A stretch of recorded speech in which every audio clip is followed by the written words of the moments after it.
What's your belief? Apatheism. It's also known as pragmatic atheism. While people feel the need to believe in a religion, I choose not to care. Who is God trying to prove himself to? He already knows what's going to happen. Why is he creating us? So if there is a creator, how did he come into being? How can he come into existence out of nothing? I don't think he can create such a universe out of nothing. That can't happen. By saying this, you're proving God's existence. He existed, so he created everything else. You can't prove to me that this book hasn't been manipulated for 1400 years. Eşhedü en la ilahe illallah ve eşhedü enne Muhammeden abdühü ve resulühü.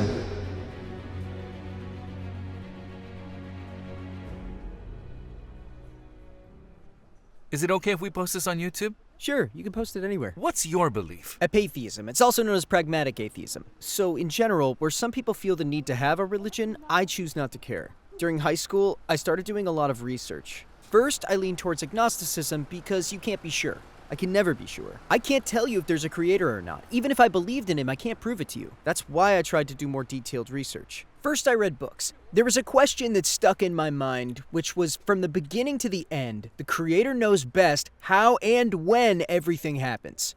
Then why is he creating us, even though he already knows everything? I tried to think about this. I also asked this question to the Muslim sheikhs I know. They gave me answers, but when the answers didn't satisfy me, I said, could there be a problem? So what happened? Your opinions changed. That was my starting point. Then, as other questions arose, I said it's confusing and it makes life difficult. Well, I'm going to ask you this sincerely. Of course. What would make you change your mind and revert? Let me put it this way. I've been in this mindset for 2 years, and I'm not entirely sure that anything can change my mind. What I'm curious about is whether you can explain it to me, logically or not. If you give a logical explanation, I will think about it again.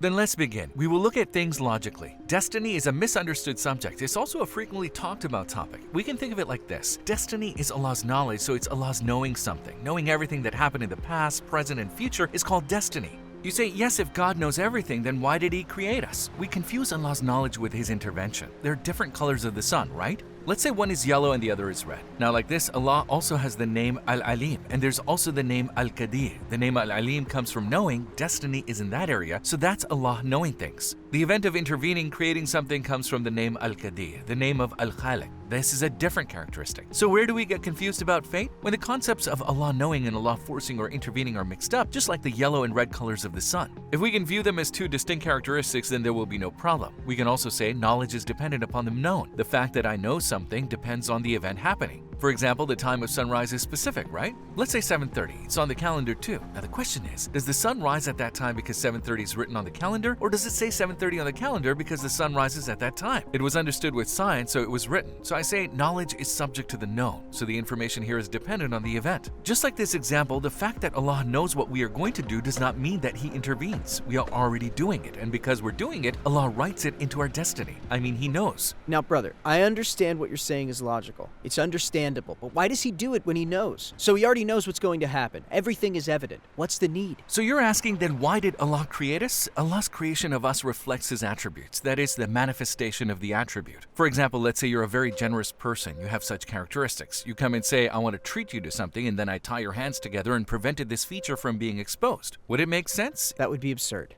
It would be illogical. Similarly, the characteristic of Allah is generosity. When you look at the name of the absolute Al-Jawad or the others, that is Al-Rahim or Al-Hakim, the absolute Hakim, that is the characteristic of doing the most logical thing, the most beneficial thing in all he does. What's the other feature? The absolute Jawad, generosity, infinite generosity. Now, Allah wanted to bring people out of nothing into existence, to reveal beings, to create them, and to offer them his generosity and reward them. He offers his blessing in eternal life, just as he offers them in this short time on earth. Now, as we said, it is not wise to prevent someone's generosity, and it didn't make sense because the trait of generosity wants to be exposed. Allah also brought us into existence from nothing because he has the name of generosity. Allah could not have created us all, which was an option, so then why did Allah create us? We said the Almighty does the most logical, most beneficial thing in everything. This means that he chose to bring people into existence from non-existence, then to provide, doing the most logical and beneficial thing for many reasons because this is the reflection of his attributes. But let me ask you something. Who is Allah trying to prove himself to? Because only he knows these attributes as only he exists. The real beauty is here, you know? Because, for example, we try to prove ourselves to each other, right? For example, say you are more handsome than me, you are more generous This than can be me. an ego satisfaction as well. Maybe, but that's for humans. Yes. Why? Because we are similar people.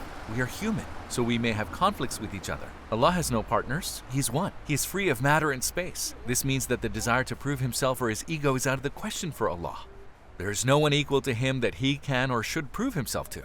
He is at the peak according to religion. Nothing is superior to him. He's like no other. Yeah. It's like us being arrogant and proud towards the cameras or the bags. That would be silly. Just like that, the concept of ego cannot be valid for him. What we see is the characteristic being revealed. For example, if we see mother's love for a baby, she caresses her head and loves her while she's asleep. Now, is the mother doing it because she needs it, or is she doing it because she loves the baby? She does it because she loves the baby. So Allah does not create us because He needs us. He creates us because He loves us. Who gave that affection to the mother anyway? The source of compassion is Allah Himself. This also isn't a need. The relationship between a mother and a son and a servant in God is not the same. Not the same, but similar in terms of mercy, because the source of mercy is Allah. For us to know that Allah is merciful, He has created mercy in the universe. He has given us the feeling of generosity so that we can know that He is generous. He gives us the ability to make comparisons, you see? Based on this comparison, you find Him. That is the purpose of being created, finding the Creator with comparisons. Can I ask you two different questions? My first question is that God's existence has no beginning, but humanity has a beginning. I mean, there is an endless time until the existence of humanity. So why does He create people after all that time to show that generosity? The concept we call time begins with the universe. So, what is it? You've probably heard of the Big Bang Theory? The starting point of time and space, the concept we call time begins with the Big Bang. Time is a system related to the movement of matter that started with the universe. Time coexists with the universe, so we should say the one who created the universe and time is naturally before time and before the universe. Inherently, it is irrelevant in the sense that it does not resemble the one He created because He is the creator of time. Just as the person who makes a phone is not included in the rules, for example, there is a lock on the phone. Will the person who made the phone be included in that feature? When you lock your phone, does he get locked as well? No. He doesn't, right? Because the rules apply only to the phone. Similarly, Allah created the universe and integrated concepts such as time and space into the universe. Allah is independent of time. For someone free of time, concepts such as waiting, either a long or a short period of time, are not valid. Naturally, there's no concept of time for God. You know, something can't exist out of nothing, brother. For example, in the palm of my hand, even if it seems like nothing, there are atom particles. I don't think He can create such a universe out of nothing when He has nothing. In fact, by saying this, you are proving Allah's existence, because you say there can be no such thing as nothing. There was Him. He created everything. Just like you said, I have air particles in my hand. There are particles even though we can't see them. We live in the material world, but the one we are talking about is free of matter. He's the one who reveals matter. He is free of time. He's the one who created time. He's not dependent on matter, so this means He is such a being without it. You said something cannot come out of nothing. This is true for material, so this idea actually clearly shows the existence of Allah, because material cannot arise by itself out of nothingness. Certainly, a will is required for the one who chooses to create matter. Since there is a creator, okay? If this creator can create everything, how did this creator come into existence? How can something exist out of nothing? Great question. Okay, let's do it like this then. Say I have a glass of water in my hand, okay? If I spill a glass of water on you, you'll get wet, right? Why? Water makes you wet, but when water is poured over water, the water does not wet the water. Why? Because it is already wet. The water can't get wet. It doesn't affect that what is already wet, but it wets what is dry. The main issue here is your body getting wet is temporary, which is later affected. Similarly, Allah's creation is unique. Allah creates, He creates matter, the material was created later, and the source of the material is Allah. Then we will say that the outside does not influence Allah's creation because His creation is unique in His way. Just as water does not get wet under the influence of the outside, the creation of Allah is essential. The outside does not influence it, but Allah creates it. Since there are no concepts such as before and after, where there's no concept of time, asking about the past such as who created God is a contradiction, because whereas there's no concept of time, there is no past. Obviously, for a being who has no beginning and no end, asking who created him is unreasonable. Well, brother, I would like to ask a question. The Bible, Torah, Psalter are believed to have been changed. Yes. The Qur'an was revealed to the Prophet Muhammad 1400 years ago. Even though it was compiled very precisely, you can't prove to me that this book hasn't changed for 1400 years. Now, we need to present proof here to be able to say that the Qur'an has changed. You made a claim and you need to be able to prove Look, it. I didn't say it has changed, don't get me wrong, but I didn't say it hasn't changed either. Okay, cool. Then this is how we know. The fact that all the Qur'ans are the same when you go to any mosque in any country is proof that the Qur'an has not changed. When I am reading the Qur'an I get from a mosque here, and when I go inside a mosque in England and get a Qur'an, they are the same. They are identical, word for word. There is not a single difference. The fact that they are all exactly the same is proof that the Qur'an has not been changed. If someone made the slightest change, it would cause a lot of fragmentation. Firstly, because it would have a domino effect. But the fact that there is no difference is proof that it hasn't changed. In addition, the second evidence is that even now there are millions of Hafiz, millions memorizing the Qur'an from beginning to end.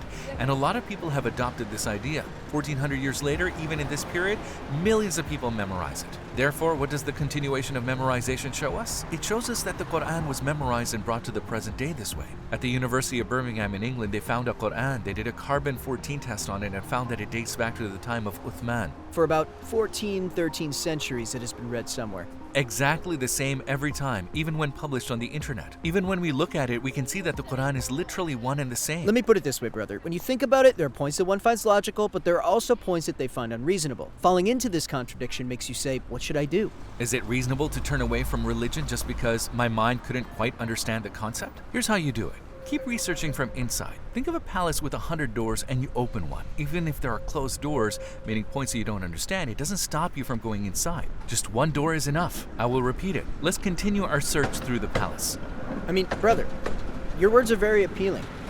Let me tell you something. I will continue researching, just for the sake of this beautiful speech. I will continue to do research. I will search more. Maybe this is the right thing, maybe not. I don't know for sure right now, but I will continue to do research. Shall we investigate together from the inside? I can't go back to religion. Look, if I go back to religion without actually wanting it... No, don't think like that because you'll continue using your logic. You're saying I'm going to investigate the logic that makes sense, but from the inside, after all, I'm not telling you to continue without using your logic. I'm saying go with rationality. I can say that this is a trick of the devil because you'll go with logic. Then maybe I can try. Let's research together and you can message us again whenever you want. I say let's explore it together.